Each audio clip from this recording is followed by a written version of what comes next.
Stephen Kisbey-Green is ready to talk to us this morning about the new world order that has been established over the last few seasons, which is that it is the Bockies world and we're just pretending to live in it. Stephen, good morning to you. How are you?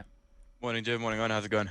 I mean, ever since we've had you on the mountaintop in South Africa, I kind of expect you to appear, like silhouetted against whichever amazing landmark with, whatever trophy over your head. Bellowing down your chest going, yes, we are the kings, because that's what's happening. Certainly our YouTube comments yesterday were full of the South African fans that we picked up during the Lions tour going, what were we not, did we not just crush the All Blacks? Is that not what happened? Nothing to do with the All Blacks being crap, we just crushed them.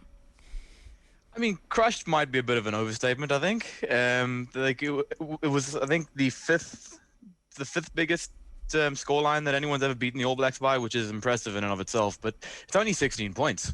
Like, it's not a crushing. Like 57-0, that's a crushing. We South African fans are still hurting about that, and I don't think any genuine South African fan thinks that was a complete performance by the Boks. Like, it was a good win, definitely, but as we've been pointing out on both shows this week, this is not a good All Black side. So beating them by 16 points is the bare minimum we should be doing as the Springboks side. We were making the point on the show the other day, I think it was Mark Johan who wrote that they felt pity for the All Blacks at some point in the game. So they actually pulled up. They thought, nah. Now I know the try, there's a very, very late try, so maybe the 16 point is when they start pulling up. But certainly in and around there, they start to feel sorry for their foe.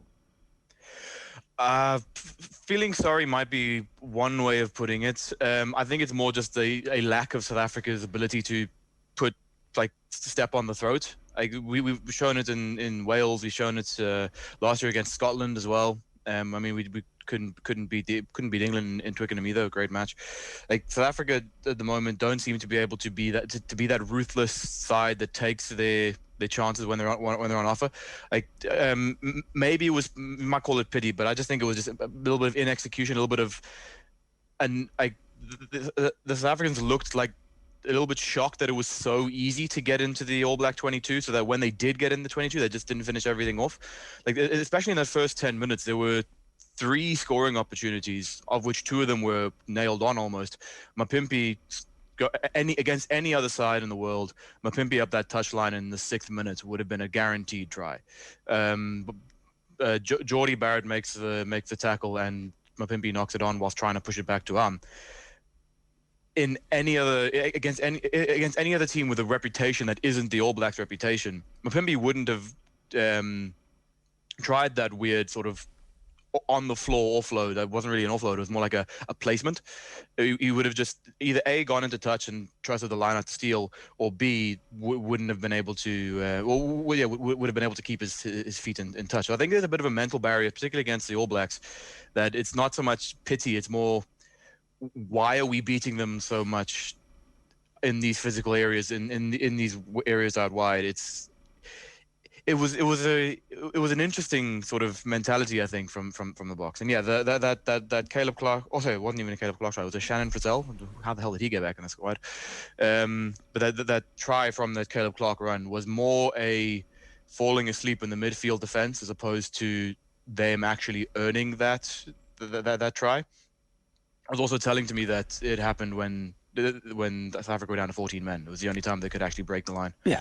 Let's not forget that South Africa were down to 14 men for a portion of this game as well, and still won by 16 points. LB, we don't know who he is, but he says Boks don't get the praises, but the Irish did. That's the difference. So we got a lot of praise. We basically softened them up for you. That was it. What I really like, though, is that you've taken the attitude of patronising the All Blacks at the start here. I mean, we weren't even that good. You guys are useless. Like we were going to be much better when it comes down to the big matches. Don't worry, All Blacks. My favorite thing in the post-match press conference was Ian Foster said it was our most improved performance of the year. Now, I don't know if he's counting the first test against Ireland in New Zealand, because that was a very good All Black performance, I think. And I don't think the Irish performance was up to much, because they were still jet lagged or whatever, and disruptions, etc., etc. And that was an All Black side that was heavily disrupted in the build up as well.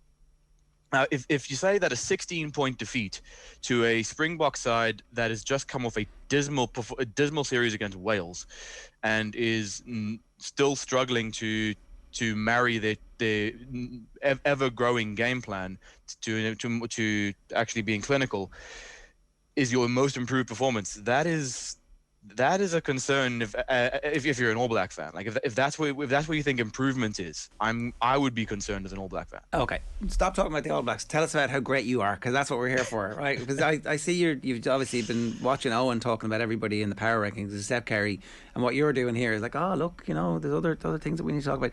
Tell us just about how amazing you are. Assert your dominance.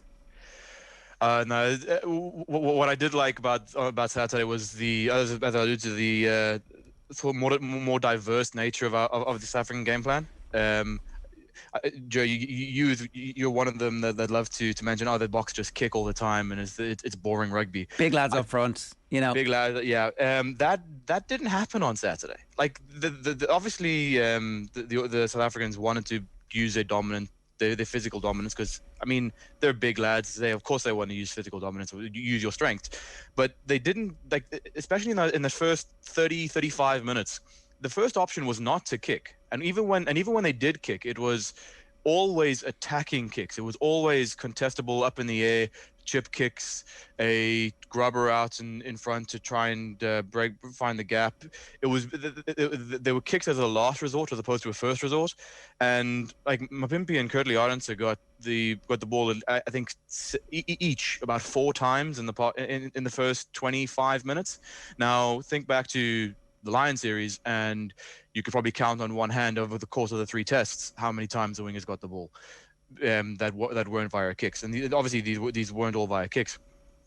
And it was like, what also impressed me was the way that Damian Willemse has grabbed his opportunity at 15, and he has become arguably South Africa's best backline player. Obviously everyone loves Lukhanyo Am, and I think he's probably the best centre in the world at the moment, and that you can quote me on that one.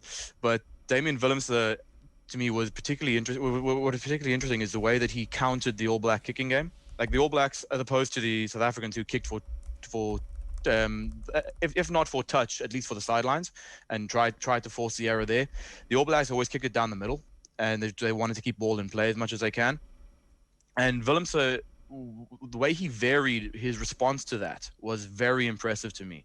He started off running the ball back, 20 meters, 50 meters, then passing out to Mapimpi or Arendse or even Pollard if he was inside him, and sort of created that doubt in the All Blacks defense, which was very lethargic to get up and chase because they were expecting the kick back already. And then when Willemse saw that the All Blacks actually started pressing up and was just leaving Barrett behind, that's when he started kicking back. And unfortunately, there was one missed kick that wasn't really a missed kick. It was actually just brilliant play by Barrett to keep the ball in that led to that 40-meter break from Barrett from his in goal line.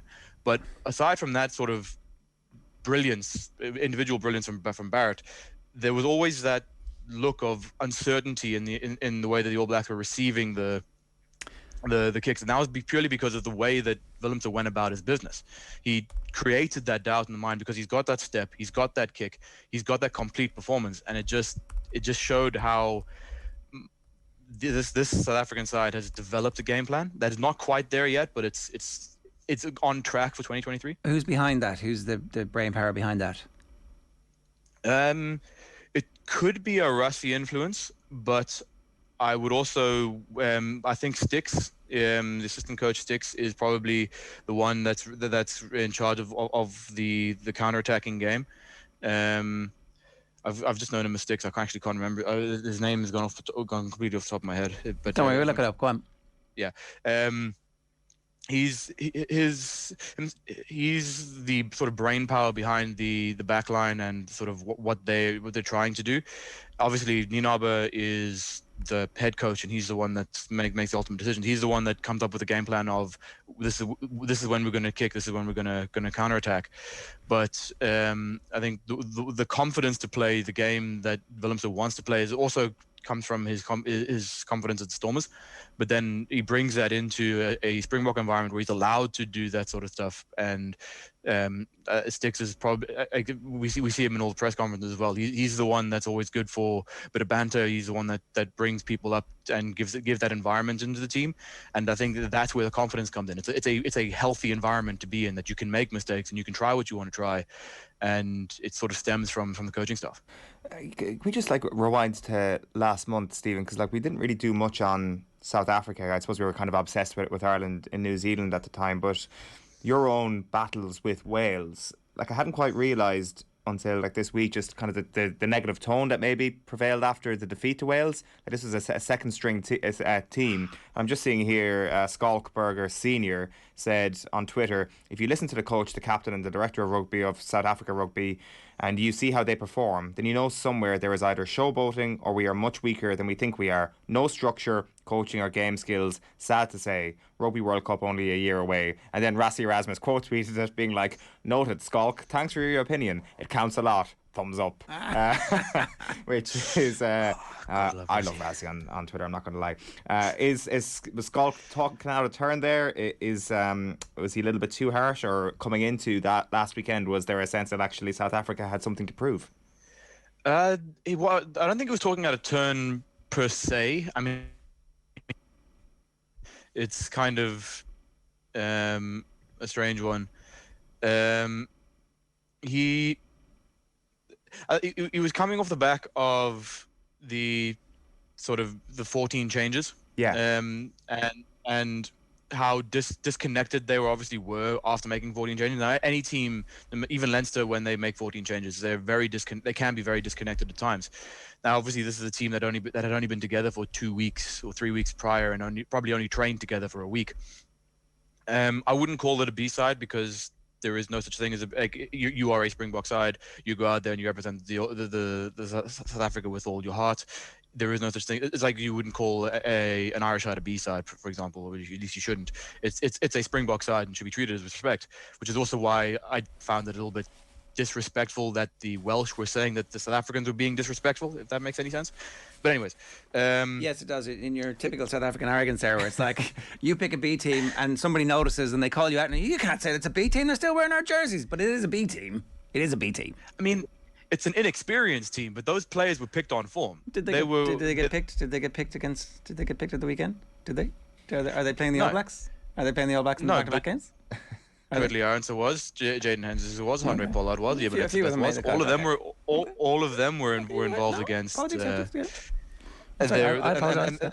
It was inexperienced, and it was disjointed, and it wasn't the complete performance, but it's still lost by 1 point. Exactly. Here's the thing, and the coaching ticket are delighted that they've put all those guys out there and they've had that match. It's not quite the equivalent of us playing the New Zealand Maoris, but it's not a million miles away, to be honest.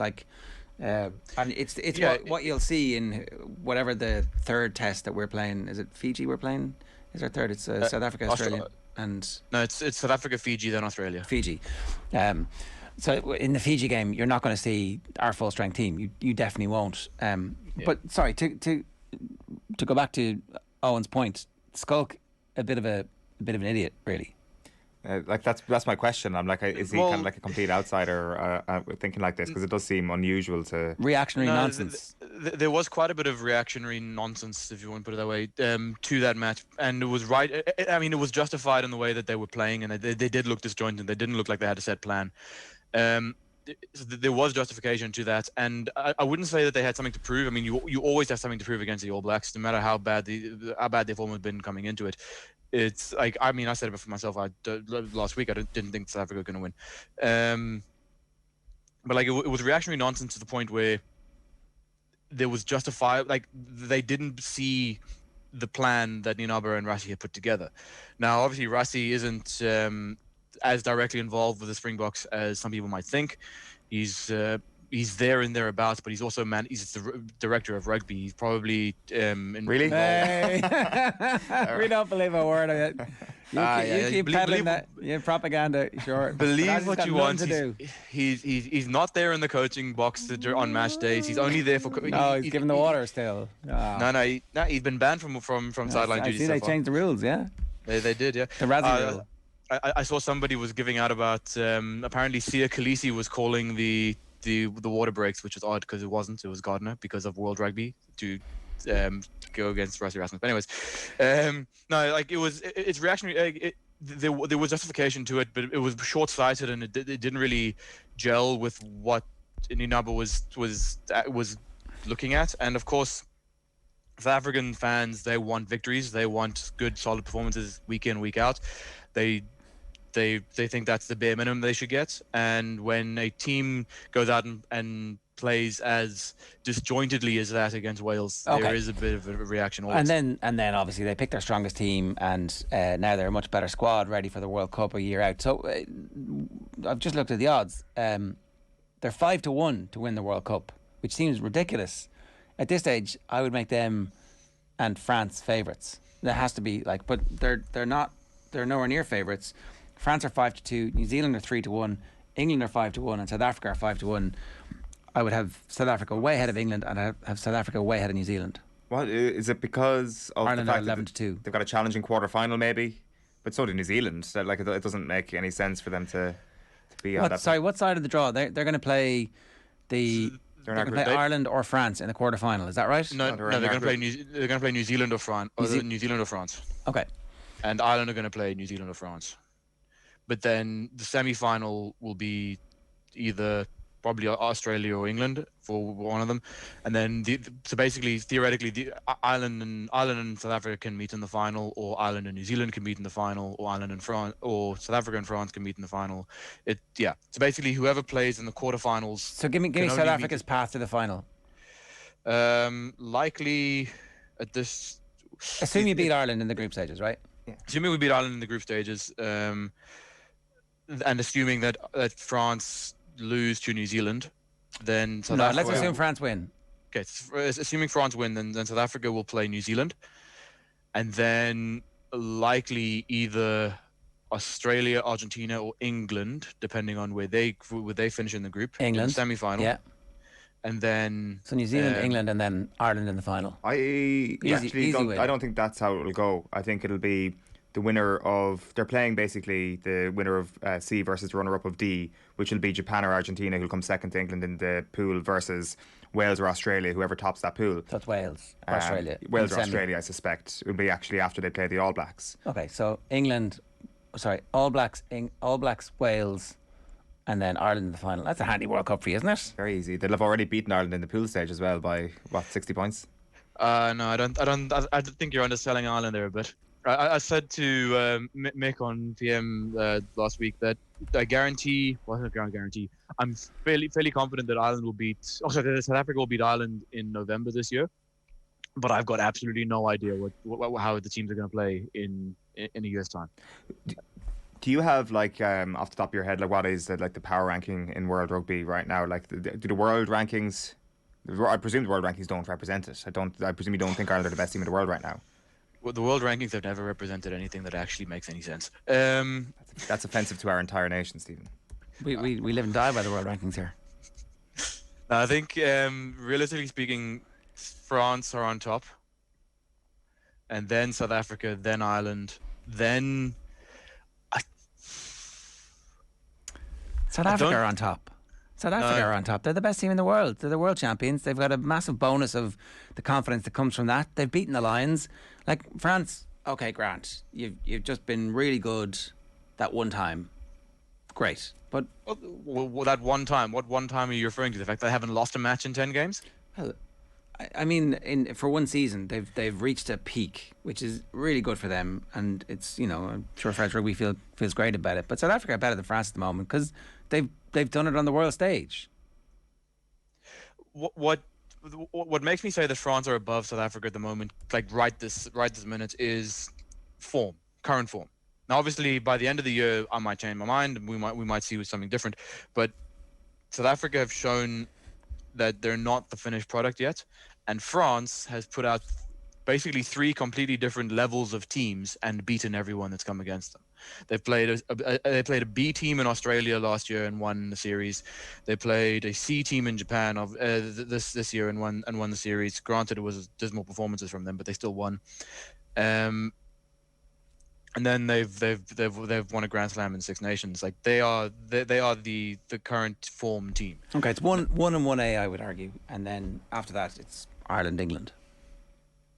I would put Australia above England, even Australia though going to be dangerous, yeah. even though England Craig won Cooper the just did series. his Achilles. Does that matter?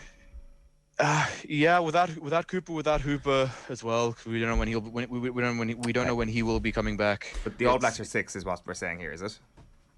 Yeah. Well, I think 5th at best, but most realistically 6th. All right, that's the killer line. SKG, thanks very much. Just guys.